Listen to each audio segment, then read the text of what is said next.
I'm so glad you're all here. This has been really nice meeting all of you and seeing you again, some of you. Who has the first question? Yes, go ahead. For those of you who had the opportunity to work with him, how did you like working with John Carpenter? He's such an asshole. Is he gone? Can I sit? Yeah, he's gone. He's the most nervous guy that I've ever worked with. Next question? No, we'll hang on that for a second.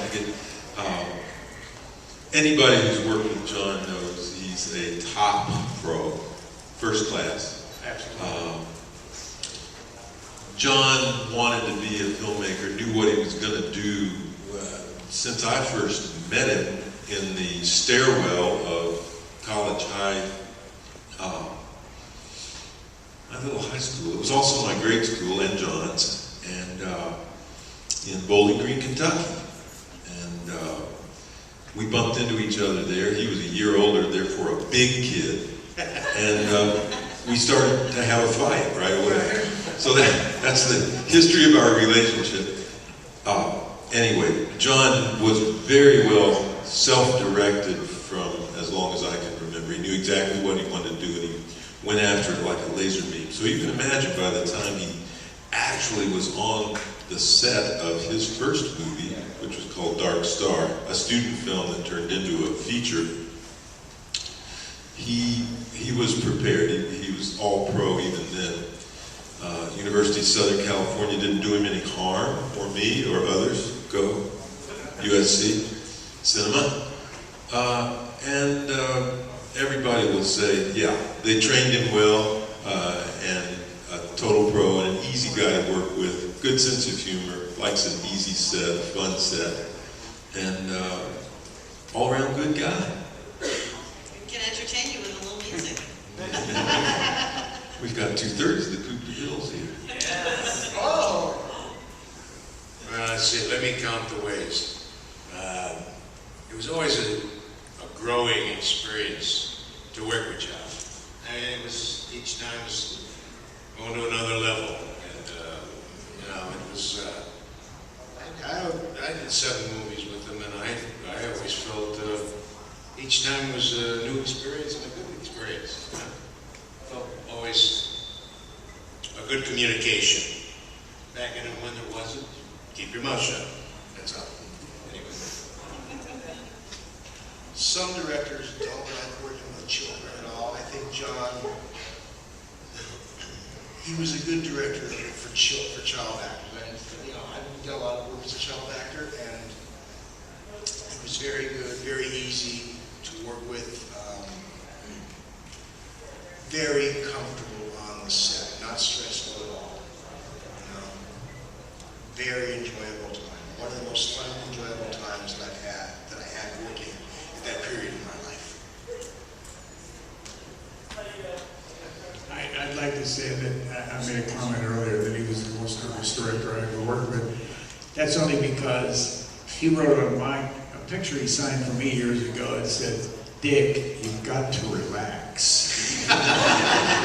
That's the kind of guy he was. He just real relaxed. And I owe my career to 3 people, as I see it. Well, 4. Walt Disney, Art Vittorelli, a second unit director, Kurt Russell, and John Carpenter. And I want to thank him for that.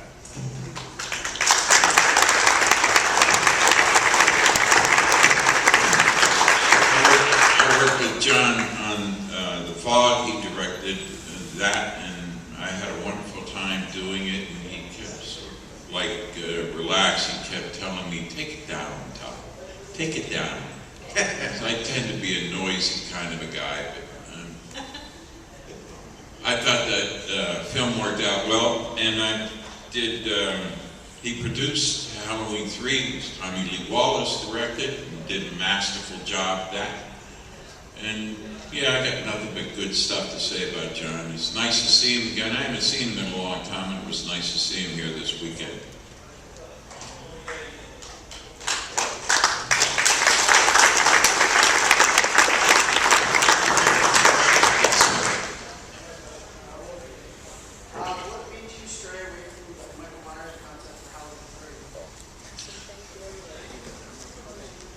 what was inevitable was that a sequel to Halloween was going to happen. You got to remember, sequels in 1979, it just wasn't a deal. It wasn't the thing it is now. So when we knew we'd made a good movie, and we were flabbergasted it was such a huge hit. And for us, it was done. That was over. Okay, next, on to the next project. Somebody suggested Halloween 2, and nobody had much enthusiasm for it. It was like, oh, we've been there, what are we going to do? And it was clear that train was going to leave the station, whether John and Deborah were involved or not. I went along for a little while, but then I dropped out because I didn't like the script in Halloween 2. I was tapped as the sort of the heir apparent director. But I sort of held my breath and took my chances, and it was awful because I hated the script, but I loved the people I was involved with, so what are you going to do? I thought it would be untrue to the movie itself, and certainly to John and Deborah to have a director along whose heart wasn't in it. So I withdrew. And they made the movie, and it went out there and was successful, and the Derby was on for other movies, Friday the 13th, and many other franchises were forming and happening, and so this was just going to be the way it was. Universal suggested after that to John and Deborah, how about a Halloween 3? And their condition was very simple. Okay, we'll do it, but we get to do anything we want, and we don't want to do a true sequel. They've been kicking around the idea of just an altogether different movie on the subject of Halloween, and the longer we talked about that, the more evident it became that it was a great idea. Let's roll out a new franchise every year. Think about it. How many ideas could you come up with on the subject of Halloween that are not Michael Myers movies? Thousands! And a brilliant billion-dollar idea, they just forgot to advertise it that way. And so we came along and thought, naively now, really, it should have never been called Halloween 3. But we thought, yeah, why not? Let's do that, and then next week it'll be a story, we can star PJ over here in her own story about a wholly different subject, I'm in. Exactly, the twin sister and so forth. But not a sequel at all, a new story about Halloween. But all of that kind of fizzled when you'd have to roll out a pretty good ad campaign to prepare the audience and say something new this fall, altogether different, and it's going to be that way from now until, time immemorial. So anyway, long story long, out came Halloween 3, Season of the Witch, and it didn't do very well at the box office. You had a lot of people going, where's Michael? Where's the knife? Where's Jamie Lee? And so it did poor box office, and with it, the hopes of that idea, that franchise yearly ideal, kind of withered on the vine. However, it's a good idea still for somebody to grab hold of that notion and run with it. But I guess in a nutshell, that's the way it went. Okay, next question. Anybody on this side? Yes, go ahead. I got a question. I know that's a tour of, so what y'all thought about Rob Zombie's vision of Halloween 1 and 2? Do y'all see any of that? Rob Zombie's version? I never saw it. Me neither. Me neither. Actors, I don't have a problem with any of the acting. Some of it's better than others. I believe personally, from my personal point of view, actors need work, and some of the acting is pretty good to a certain point, but it's not the worst movie in the world, but it's not the greatest. It's not the greatest film in the world either. It's somewhere in the middle. It's got its good points, it's got its bad points. Rob made, the thing that I can say is, he made the movie he wanted to make. He's very happy with it. Whether you like it or not is really up to you, but he's very happy with his vision, for the most part. There is about Rob Zombie, I never saw any of his Halloweens. What did he do, one and two or something? But I did My Bloody Valentine 3D and Drive Angry with Patrick Lussier, who had a script ready and supposedly the backing to shoot the Rob Zombie kind of version of Halloween 3. And I was going to be in it, but Drive Angry did so badly at the box office that all the money went away. So they're not going to shoot it, and that's that. That was with Todd Farmer, correct? Pardon? Part with Todd Farmer, I think. Oh yeah, Todd Farmer and Patrick are writing partners, and Patrick directs them, and they both write them. Yeah. Over on this side, anybody? Anyone? All right, I'll ask you questions as well. So for the later Michaels, after you've had such a great performance by Dick and Nick Castle, did you guys feel any pressure to really fulfill that role and make it your own, or what did you do different? Was there any kind of some pressure? I would have had pressure if I'd have known what a big deal it was. I actually was pretty clueless to the whole franchise. And they had said they kind of wanted to do their own thing with it, and I just showed up, having purposely not watched any of the previous movies, and figuring I would just do my own thing, and no news is good news. And very rarely did Steve correct stuff. And they actually just showed me 2 pieces of footage to overlap. So I think I just got lucky with the whole thing, and not having done that to myself, I didn't have the pressure. I just kind of went along with what I thought was the right thing to do. Well, unlike Chris, I was extremely nervous and felt a great deal of pressure to try and copy the gait and the eeriness of Michael Myers. I really, really wanted to nail Nick Castle's walk, and I practiced a ton and watched the first Halloween over and over and over and over, but being as nervous as I was, I just wanted to run out of frame every time Rick called action, because as being a stunt guy, I'm not used to the time between action and cut taking so long. So I tried my best to do the same kind of job Nick did. So there was a lot of pressure. Let me tell you, Stellar, George Wilbur's not here, unfortunately. But when I saw George in the office, we belonged to the same association, and I would see him in the office from time to time. And when I knew he was doing that movie, the part number 4, I said, "George, did you watch 1 and 2? And he says, "I don't care what the hell you guys did." That was his story. Yes, go ahead. Question for TJ. When it came for casting in First Halloween, did they have you travel for different roles? Or your current role that you ended up getting? No, I only read for Linda, and I read the scene, one of the scenes, I guess. I think it was a scene between me and Maury, and it had the totallys in there. And my version is that I thought that John hired me because I read totally the right way, because after I read the scene, he said, "Oh, you're the only one that's been in here that has said totally the way I thought it should be read." And I went, "Well, how else would you do it?" And he goes, "Well, that's why you have the part." And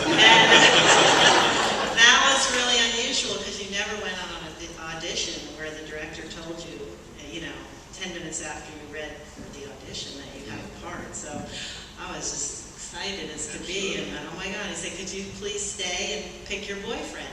And I went, "All right." So I had 3 guys coming in, and we all, the 2 of us agreed that John Michael Graham was the right guy. So this was after we tried to see if my husband at the time, Dennis Quaid, was available, but he wasn't. He was shooting a TV movie, but they did a quick scramble, and I guess that discovered that the dates conflicted, so that would have been fun.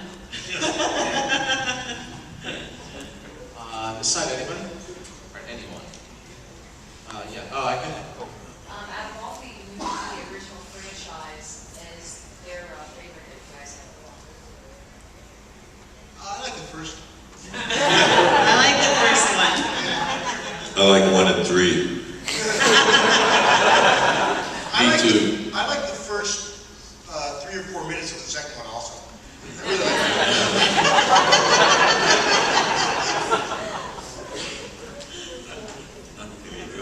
I guess I would ask another question. Are you surprised? I mean, I guess surprised would be a good word. Are you finally happy with the success now that you see for Halloween 3, getting its accolades now after time where I guess all the anger stopped about no Myers? Yeah, thanks for asking. These festivals have been instrumental for me in discovering that there's a huge audience out there. People have stepped up, and whereas 5 years ago, the sort of the overall feel was, yeah, it didn't work out. I'm really sorry. Here's why. Blah blah. Now it's like people. It has an audience. It's got respect, and it means so much to me. I really appreciate it. All the fans coming and giving some support, because it tells me, all the trouble was worth it. And at the time, it was just painful and kind of hang your head. And now I'm very, very proud of it, and an awful lot of fans. Anybody who's seen it has to agree. You have to agree. It's a brilliant standalone movie. Yeah. Really good. Thank you. By the way, go ahead and heap some more of that on. Take all before breaking that Love Fest, though, I did want to put in one good word. We all voted for our own movies, of course, but I thought H2O was really good. We had talked, when Halloween 2 was kind of on the boards, I was voting for the way it wound up. Those of you who know it, it's a like 3 minutes after kind of sequel. It just keeps right on going in the same night of terror. But I was advocating 1-2 years later, after Laurie Strode has survived this incredible trauma, she finally dares to kind of come out of her shell and go to college and try to have a normal life. And then, of course, it's terror on a walled college campus, which is basically what H2O did, and I thought they did it really well. I agree 100%. Yes, sir, go ahead. Question for Bradley. He killed everybody in the house. How could you let Busta Rhymes survive? Well, as you may have noticed, he was such a skillful martial artist that he got the better of me for a moment. And I don't know how we managed to let him get away. I know a lot of you are upset about that. Oh, I've heard it time and time again. I didn't write the script, just so you know. Yes, sir. I was going to ask him kind of the same question. What was it like getting bitch slapped by Buster Rhymes? It was wonderful every Friday at payday. Yes. For Dick Warlock, what was your time on Spaceballs like? What was Spaceballs like? What was your time on Spaceballs? Spaceballs was a blast. Mel Gibson should have fired me on that show. I got to tell you, there was a thing with Gantz. I can't even talk. I had too much wine. John Candy and Bill Pullman, and I'll try to make the thing as short as I can. They were doing a scene in the motorhome with the tail going, and they were talking about the Prince's Druish and whatever. And Mel Brooks is 50 feet away watching on a video monitor. They were doing everything connected with video. And I said, well, I'll help him. And I started up the steps into the motorhome. It was on a gimbal. And he's yelling and screaming at me, Brooks is. And I walked back over there. He says, I'm the director on this picture. You're not. He says, if I let you do this, I got to let the grip and I got to let the electrician and everybody else do this. And he chewed me out. And he should have by rights fired me, because I had no business going up there to give John Candy a line reading. You know what I'm saying? Maybe you don't, but it's very Anyway, about 40 minutes later, whatever it was, after lunch, he saw I was alone, and he called me over and he said, Dick, he said, I'm sorry, but if I let you do that, he said, I gotta let everybody, and I'm the director of the movie, and he said, and you should have fired me, sir. No, timeout all's forgiven, and so I was forgiven, but I should have been fired, by right. Yeah, I do. So would he. I would have fired him. Yes. Next question. Go ahead in the back, yes. How did Tommy feel growing up in the Halloween world? How would I feel growing up in the Halloween world? God, I wish I knew. I wish I had the opportunity to do that, but I couldn't answer that question because I don't understand. Well, what do you mean? Yeah. Explain it further. I think what it was kind of asking is, maybe after the fact, how would you go on? You know, if a writer would come to me and ask me, I think we would sit down and we'd say, okay, let's make a trajectory and see exactly where we could take this. I'd love to do it. I'd love to bring the character back. I heard they might have done that somewhere, but I don't know. Any questions? Yes, go ahead. What role was it you the most to play? Is it from Halloween, or would it be like Stripes, or from high school, or anything like that? From fans, like that you've been approached most about? I really think it's a combination of all those. Those movies have lived on and they've achieved like the cult status, So people come to a convention like this expecting, oh, I'm going to get a picture or sign my Halloween poster picture from Halloween, and they come to my table and they go, oh my God, you were in Rock and Roll High School. I forgot you were in Stripes. So I just feel, really blessed that those movies have continued on, and although I'm known as a scream queen, I really was only in Carrie and Halloween, and then because of those two movies, I was in The Devil's Rejects because Rob Zombie loved those movies. So, but Rock and Roll High School, Stripes, I was in Private Benjamin and Sweet Dreams and Jessica Lange, so a lot of good movies, but those, the ones that, that are out at my table, those are the ones that people just see all the time, and they play them on TV, and because of the Ramones and their legacy, Rock and Roll High School kind of continued its trajectory up, and it's just really nice, and I'm honored to have been a part of all those films, and still here to enjoy them. Yes, go ahead. This is also for PJ. What was it like working with Brian De Palma on Carrie, and how was he different with actors than how John Carpenter is? Night and day. Brian didn't say much, and unlike John, who really allowed you the freedom to do what you wanted, and you felt a very collaborative spirit on the set. And maybe it was true with Brian too, because he kind of let you go free with whatever you wanted to ad-lib, especially my character. I had thanks a lot more, thanks a lot, Carrie. That was my one line in the script, but he kept pushing me in every scene that Nancy Allen was in and saying, you're her best friend, so just say whatever you want. But he would just sit back, and if things went well, he had a sort of a kind of an evil grin that he did. He'd cross his arms and he'd just have this glint in his eye of mischief, like, yeah, that was good. But he didn't say anything, and he would never take you aside and talk to you. But, and I always thought he was making his movie, and so we were all like puppets, and we were moving around, and if we moved around well, and if the DP got the lighting and the focus right, then, it was a take. But I do remember being in dailies, because that was one thing that most directors don't let you do, is go to dailies. That's when they show the day before, they screen them in a little room, and we were at Culver City Studios, and it was just something that we did after 5 o'clock. We went and saw the dailies from the day before, and he invited all the cast, and we'd sit there with John Travolta, and Betty Buckley, and Amy Irving, and Sissy, and he'd sit way in the back, and we were allowed to watch the dailies, and I never saw anybody enjoy themselves more at his own movie than Brian De Palma. So that I liked it him for, because he really liked everything that everybody was doing, but he, other than seeing that, you wouldn't know it. So he kept his distance, whereas John, you felt like, you were an arm's length away, and it was a collaborative effort. So. Yes. This question is for Chris. How was Jamie Lee on the set of returning to the franchise? Like, how was she?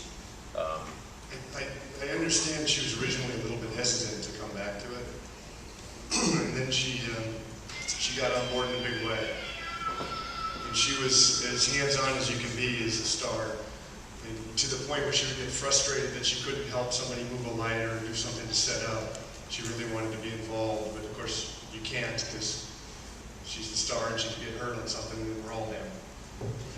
Swears like a sailor, article, and would give me grief every day. you know, and making it harder to do my job. Just coming up and getting in my face right before take and, you know, poking at me. So I knew I had to work extra hard to scare her. And, yeah, sweetheart. Yes, ma'am. This is for y'all, all of you. What were your favorite kills in the Friday the 13th series? Halloween.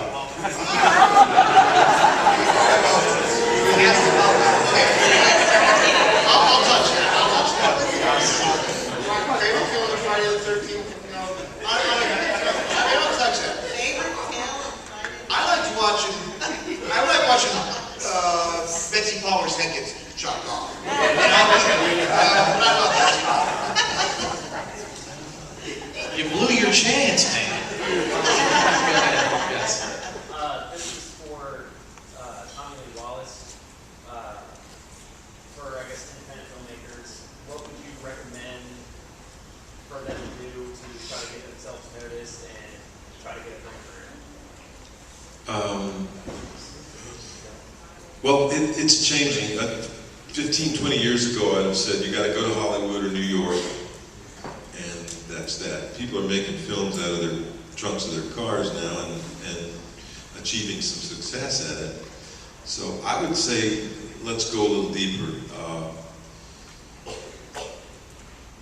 Read a lot, write a lot, get involved in a local theater company. Talk a lot with your friends about life and about politics and about the world, and find out as quickly as you can if you've got any fucking thing to say. And if you do, jump at it and tear into it. Going to one of the big film center towns is very helpful, at which point you must be prepared to go and work for free on a couple of movies, loading Cokes into coolers and stuff like that while you make some friends and get into the network, and you have to be insanely determined. Or lucky. Can I ask you a question about that? I mean, a lot of people, they want to become directors without being screenwriters and learning that. Do you think the learning there of screenwriting is important? Unfortunately, I think it's less important than ever, Brian. There's a rich new avenue of film directors who came in by way of like commercials and music videos, and I think we're still in the phase of the art where surface tension and visual style have become far more important than content, and that's just a swing of the pendulum back and forth. So all those deeper values are still important, but right now maybe not as important as having real flair, visual style flair. But the audience will get tired of that soon enough, so you still better bring something with you that goes deeper. There was a great line that David Mamet played. We were talking about this. John kept bringing it up about how they keep making sequels and stuff. And there's a great line that David Mamet played. Basically, he says, our job as producers is to make the same movie that made money last year. Yeah. You know, just kidding, you know. Yes. Okay. Mr. Cyphers, Yeah. do you prefer to be associated with Halloween or Major League? Both. I like working in both of them a great deal. Major League was a little more fun. We kind of came in on a seat of our pants on Halloween. Major League had a lot more time, a lot more money involved, and you know, not the hurry up kind of thing. So they were both great to work on. Somebody in the song, okay? Yes. Yeah, this is for Charles. I've always been a big fan of the fog. That's what gave me recollection.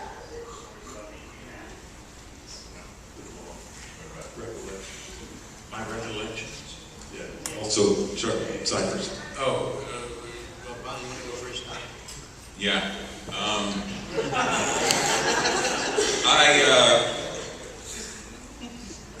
It was a wonderful time working on the fog. We worked in the most beautiful part of the country, up above San Francisco and Inverness and Point Reyes Lighthouse, Point Reyes Station, Bodega Bay, where Hitchcock shot the birds. It's just gorgeous. Country and isolated, and one of the things that I like remembering is it was before computer-generated stuff and effects. Is watching Tommy Lee down the end of a street with a couple of fans and fog boxes, trying to make the fog thick enough, Go where we wanted it to. sinister enough.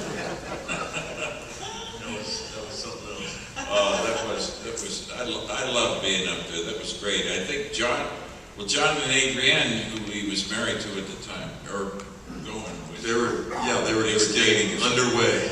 They bought a house up there in Inverness. Yeah, it was great. And Jamie Lee, she was a lot of fun to work with. I got a kick out of the script, the way it was set up, that I picked her up in the truck and offer her a sip of my beer that I'm drinking between my legs, I think. And she had a sip and then said, "Are you weird?" And my answer was, "Yes, I am weird." And then it cut to the two of us in bed. It was a lot of fun. I really enjoyed the fog a lot. Yeah. My stuff was all in the studio. It was I walked in there and that was it. Everything was in the studio. So and I had somebody off to the side reading her lines, which is not uncommon. Sometimes they're better than others. So that's pretty much how that came about. And I didn't have the great experience of being up with you guys. Yeah. Chuck, tell me, I don't even know. Did we even see? No. Was your body in the weather shack, or were you gone when we went in? I got garroted, I guess. When the door comes off and I said something to her like, somebody's knocking on the door and they're not going to like finding me home. When I go to the door, that's one kind of thing. Yeah. I don't think Chuck and I even met. No, we didn't. Movie magic. Yeah. Movie magic. Next question, go ahead, Gil. Yeah, this is for Chris.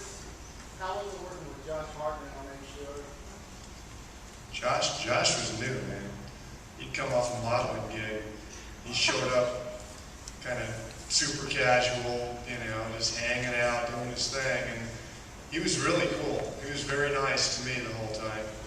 In fact, I think, looking back, it's kind of funny because I remember him coming up and being very deferential when he first met me, and, hi, Mr. Durand, and doing all this stuff, and now, of course, he, took off to the moon. I saw him at Pearl Harbor when I was out there last, and, ran in and said hi. He's still the same guy. Really down to earth with me, really kind of low key. Yeah, good guy. Yes, go ahead, Gil. How was it like working with Donald Pleasance? And for the Michaels, what was your favorite kill in the Halloween movie?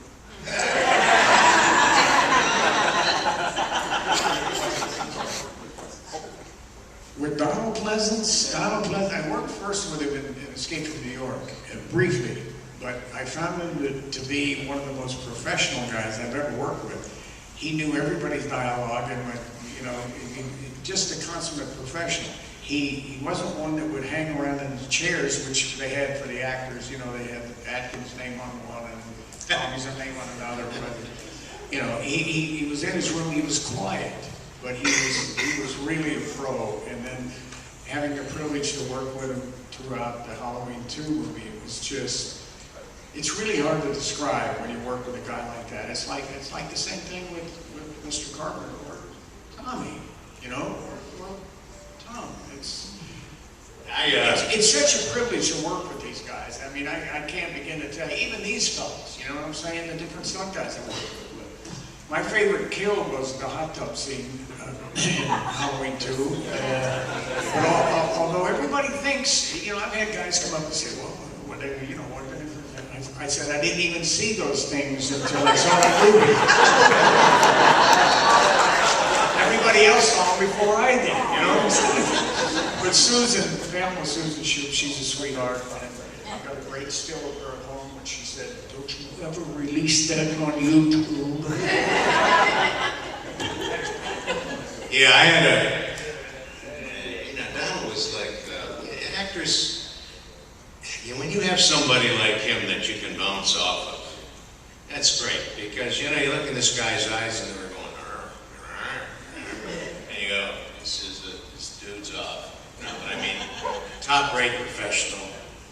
I mean, he was there, and it was just wonderful to work with him, and I am really glad I had the experience to bounce off of someone like him, because it raises you up.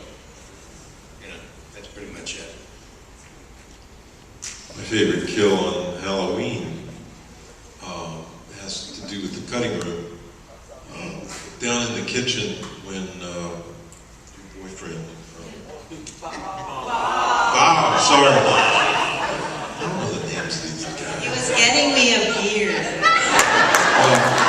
And he never got back with the beer. Instead, he got like thumped up on the wall. And we're sitting there watching that scene, and John was sitting close by watching it. We looked at it, very satisfactory. And I don't remember how we came to it, but we decided to put a few extra frames on the end. It was like, okay, the guy kills him, he stands there a minute, and then you cut to the next scene. And we put a few frames more on. It was like, hey, that's just kind of holding. Let's put a few more frames. Feet after feet after feet after feet, and discovered that in the room, Nick had kind of started admiring his handiwork, while he was sitting there, because he just kept rolling, and it was like, yeah, I did that pretty well, didn't I?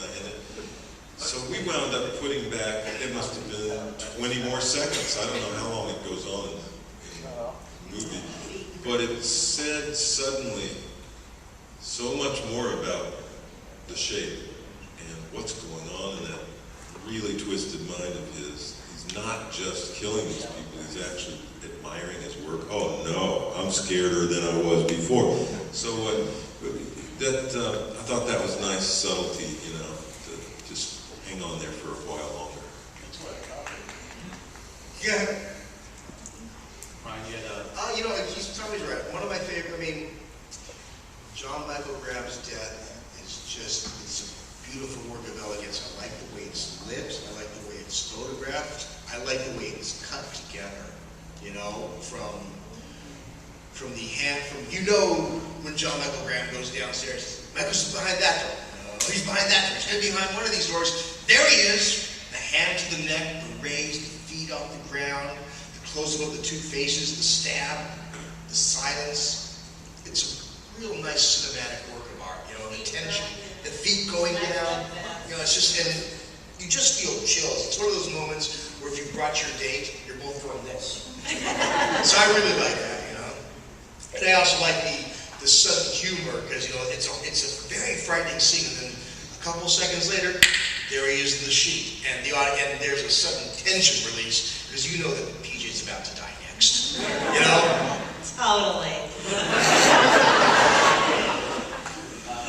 Michael's any favorite kill? Yeah. What a weird question. I think cutting Katie Sackhoff's head off bounced down the stairs. That was probably my favorite. Just rolled down the stairs like a soccer ball. You're so sick. The question's sicker than his answer. For me, it was probably sticking at him and lifting him up, because it wasn't about killing him, it was about staring down Jamie. And he was secondary to the whole thing. Yes. Got a Halloween 2 question. What was it like working with Rick Rosenthal, the director? What was the atmosphere like on set, considering the huge success of the first Halloween? And the fact that I think Rick Rosenthal was the first-time director. Is that right? Who's you asking? Dick and John. Yeah. Well, I had never met Rick before, and the way I got the job was unusual, but he was a real gentleman to me. He never gave me 1 ounce of direction. He just let me run with it, which I thought was great. Unfortunately, Deborah didn't like it on her DVD thing, but she was there every day and could have told me she didn't like what I did, but she didn't. So Rick was terrific. I didn't find any fault with him. I don't know who else is here that worked on it. Charlie, you? Yeah.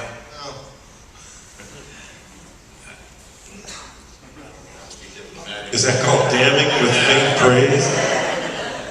You know, I just. Tell the whole truth. No. I had more fun working with John. I'll just put it that way. I didn't work with Rick. I've met him a few times. I guess what it was is he did a film for a little short film called The Toyer from AFI, and which was actually a one-act play. I've seen it a few times before. It's very nice. And it's actually suspense. When I see Halloween 2, I don't really see it as a horror film, more like an action film, you know? And Rick's not really an action director. But the good thing I like about it is Halloween 2 gave Rick enough credit that he could do a movie that from there he went on to do Bad Boys with Sean Penn, which is one of my favorite films of all time. You know? How about over on this side? Yes. This is like a two-part question for the Michaels. One, were you upset that you never got to speak? And two, if there was another role that you never played in I guess a slasher, horror film, whatever, what would it be and would you have wanted to do it? Upset not having to speak, no, because that wasn't the character. So it was its own challenge. It's kind of a put on a mask, you have no dialogue, no expression, maybe we get to see your eyes, be scary. And you got to rise to that and figure out how to have enough presence to make that happen. So no, the dialogue was just kind of part of it. If you had ever seen me do any acting, you're glad that I didn't act. I suck. That's exactly what I was about to say. I'd rather have a mask and no dialogue. I guess my question might be, at any point were you guys blown away, especially this half, when you're working on a film that really didn't have a substantial budget at the time, that was it a roller coaster where, you know, if you did have experience, was there a point where you're thinking, I wonder how this is going to go, and then were you overwhelmed by the success? Well, I certainly didn't expect it to go where it went. I think a lot of us were surprised. But it was a job. And that's, you know, I approached it, and it was a good job. And I only worked on it a week, and that was it. But, to me, it took off, and there it was. And I said, wow. And it's great to be associated with it. You know. Films are usually made out of sequence. And they're really, in my opinion, it's like a 3-minute scene strung and edited together with music to come up with the final product. I had no clue that we were working on a horror film. I kind of fell into it by accident. But I'm sorry, what was the question? I'm just wondering, like, over time, like, you know, sometimes you start a film and you're like, I wonder No, if this is going to go somewhere, no. and then after it's done, you're amazed by how just... I was truly amazed because, you know, when I saw it the first time at the Directors Guild, it's like, that's what we made? And I had trouble sleeping that night. You know, and I brought a friend of mine from the same neighborhood. We went and saw it. He had trouble sleeping that night. And his mother called the next day to yell at my mother why she didn't sleep. You know, how dare you take my son to see this horrible movie? I mean, without a doubt, it's, in my opinion, it's the greatest horror movie ever. So, you know... What, number one?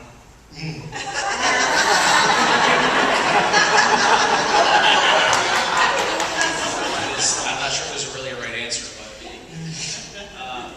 Halloween 3 was awesome. yes, Halloween 1. I was part of Halloween from the get-go all the way to the release. It's in the cutting room every day, on the set every day.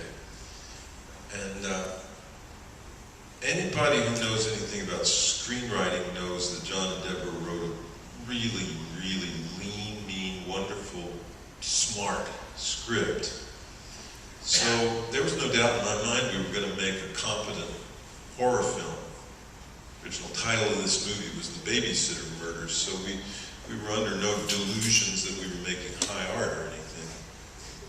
But then by the time we got rolling, the title was changed to Halloween, and that was a lot smarter of a title, so we suddenly thought, well, hey, you know, still, when you finish a movie like that, you figure if you have exploited the fears of the audience, you've done your job.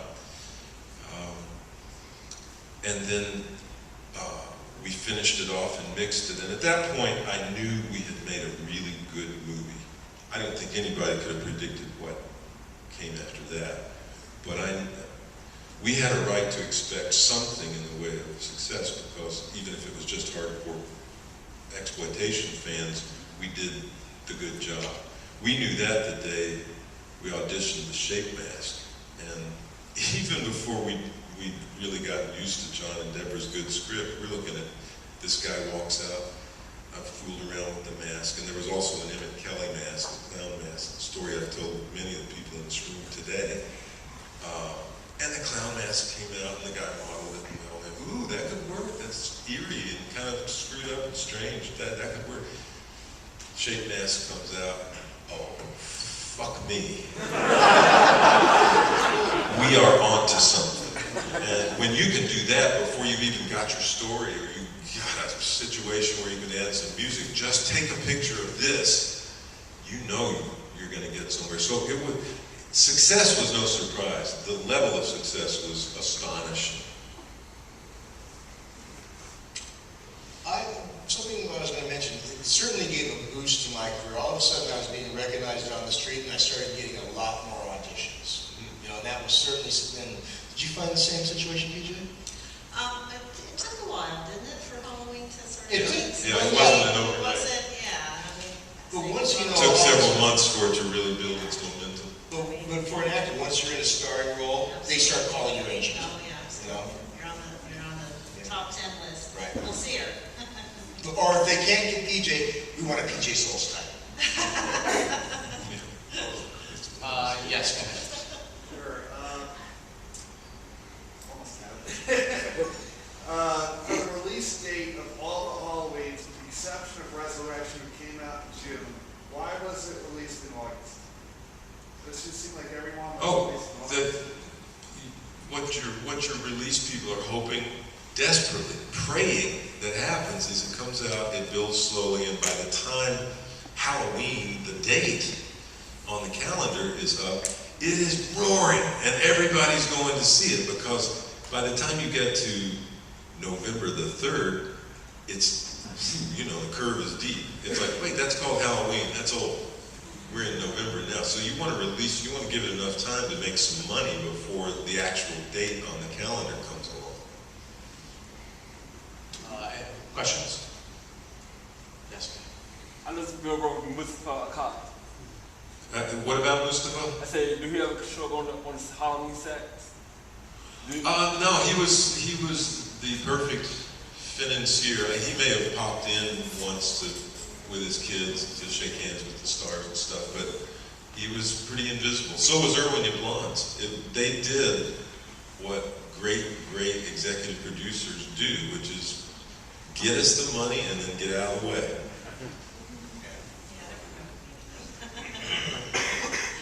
Questions? Yes, go ahead. Yep. This really isn't a question, it's just a comment to everyone. There will never be a horror series like Halloween ever. I never got a chance to see the first one right away because I was only 8. Because my parents wouldn't let me. I'm glad your parents wouldn't let you see. Well, I spent the night over a friend's house about a year later. And he got a copy Ripe old age of 9. He got a copy of it somewhere. Didn't ask, don't care. Watched it, I was hooked. I love horror, Friday 13th, all those.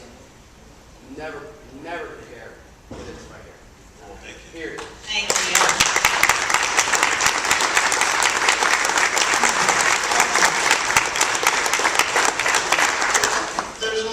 There's not really, sometimes I get conversion from not a lot of people who respect. I think horror is a legitimate genre, and I'm happy and proud to be a part of something that's really had such an influence on so many people's lives. And I don't really think there's anything dark or evil or wicked about it. I look at this and I think Halloween is basically a lot of fun. This is a fun movie. And I'm sad when it's over. Because it's like, you mean the movie's over now? I mean, that's the one thing I dislike about a John Carpenter film. It ends. I want it to keep going on. You know, it's like, why did you end it? You had so much more. You know, he sends us out into the parking lot with all these questions, you know, and they stay with you. Yes, go ahead. Yep. This is another question for Chris. Out of all the maps that was used in H2O, what was your favorite one? The one we ended up with. It was the right choice to change it, I think. Although I don't know why they waited 5 weeks into watching dailies to decide they didn't like the first one. It made it a little difficult to go back and to reshoot a couple of scenes, and you got to get the energy back up. And you know, something you nail once, you got to kind of figure out and nail again and make it fresh. But yeah, I think they made the right choice at the end of the day. Yes, go ahead. One quick question, Brian. When it came, when you were doing the movie and you were hearing about the term the movie, Right. had you ever heard it before the movie at all? No, not really. I mean, I didn't have that many. I didn't have that many lines. I got the screenplay. I rehearsed the lines with my mom the night before. Basically, and this is important, she wanted to make sure that I knew my lines when I showed up on the set, so I don't sit and look over at the director or Deborah or whoever's doing that to say line. You know, you rehearse it and you give it the emphasis and feel it should have, and if the director feels he needs to tweak it a little, he'll do that. Basically, he blocks the scene, puts the camera there. Lots of fun. But no, I'd never really heard that before. But the boogeyman, after the movie you saw it, and you said the character this scared you, you had a hard time sleeping that night. But after you said when you saw the movie and you tired the first time, you said the movie did scare you, you said you had a hard time sleeping. But did the term boogeyman become more ingrained in you then? No, not really. Not really. You know, I mean, I've never really, to me, I've always considered Michael Myers, he's not really in the film a lot. You see Nick Castle 10, 15 minutes out of a 90-minute film, but he's felt throughout, mainly through the music and the car. You see the car, you know. So that's kind of what I feel about that. We're going to take one last question, so go ahead. Throughout the Halloween series, is there any character you wish that had not been killed off, like Jamie or Lori or Linda? Yes, Linda. It's kind of tough losing my wife at the time, Nancy Libbins. She actually lived. The night of the wrap, when we shot the big scene at the old house, included the big giant oner that opens the movie, one shot that goes all up through the house, murder and everything. That was the end of the shoot. And after it was over, we were so gassed and kind of fired up. Nancy and I spent the night in the house. I think there's more to that story. You crazy kids. First of all, on behalf of everybody can applaud, but thank you for being a part of a tremendous series.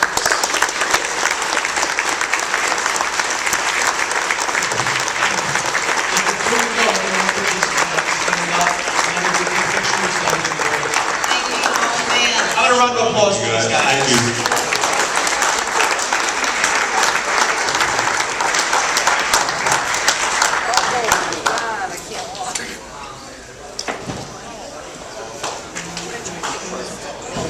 Oh, I can't get good lighting.